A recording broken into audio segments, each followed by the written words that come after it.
All right, here's how to do a plank the right way.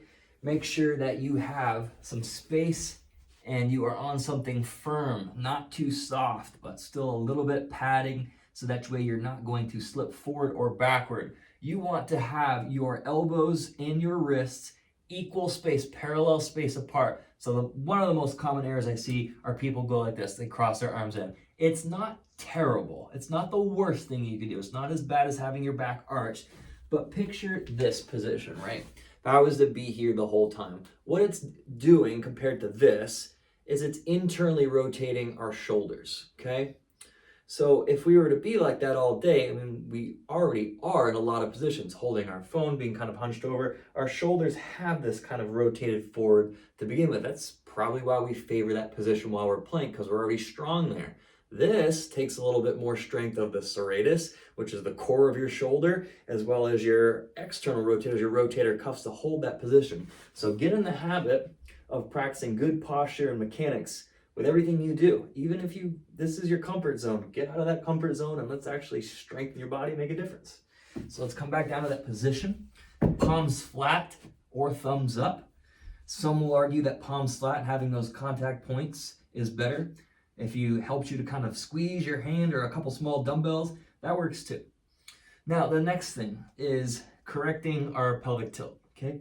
So we don't want to have our butt way up in the air. This is known as an anterior pelvic tilt. We want to have our tailbone tucked, but not so tucked. I used to make this mistake even. So tucked that my hips drop all the way down. We're not going to walk around through life with our butt super clenched and drop down. That would create what was called a sway back posture, right? So we kind of want to meet somewhere in the middle with our glutes on and our deep, especially our lower abs, engaged as well. So if we come back up to kind of like a neutral position, find that tuck without dropping your hips down. I'm already starting to quiver here because I'm working good. And now what I want you to do is just untuck slightly while maintaining the tension in the front of your core. So it's a neutral pelvis with just the slightest bit of a posterior pelvic tilt. Now that we have that, I want you to think of holding that position through the lumbar, not letting anything curve through your back as you start to extend through your mid back, almost like you're doing a 1/16 of a cobra position, right? So I'm not fully arching like this. I'm keeping my pelvis kind of locked down in that neutral, slight posterior pelvic tilt position. And now I'm doing that, again, that 1/16 of a cobra, extending through my thoracic spine. I'm gonna then, you don't want your head and neck cranked up. You want to look at the ground or slightly forward, no more than like 12 inches forward. Pull your chin back and hold that position. That, ladies and gentlemen, is a proper plank position. If you want to feel your abs even more, pretend your elbows and your forearms are on ice and drag them towards your pelvis. You're going to feel that engage your serratus as well as the deep core muscles. I am starting to shake here because talking and holding is a hard workout. Now, only if you can maintain all these positions, then you lift your knees up. Whew, I'm smoked.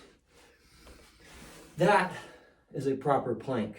And you don't need to do them for minutes on length. Set any Guinness Book of World Records on that one. They can be done 10 seconds at a time, maybe 20 seconds at a time, only if they're done perfectly, right? Everything you do, form matters.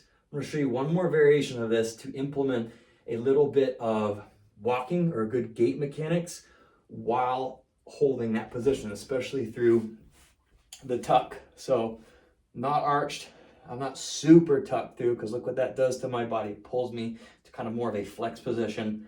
I'm engaged through my glutes, I'm engaged through my abs, especially my transverse abdominis, those deep muscles through there. What we're gonna do is implement some hip extension. Picture walking. If you're someone whereas if you go for a long walk and it starts to bother your back, this is going to be an excellent one for you to do as a part of your daily or weekly rehab.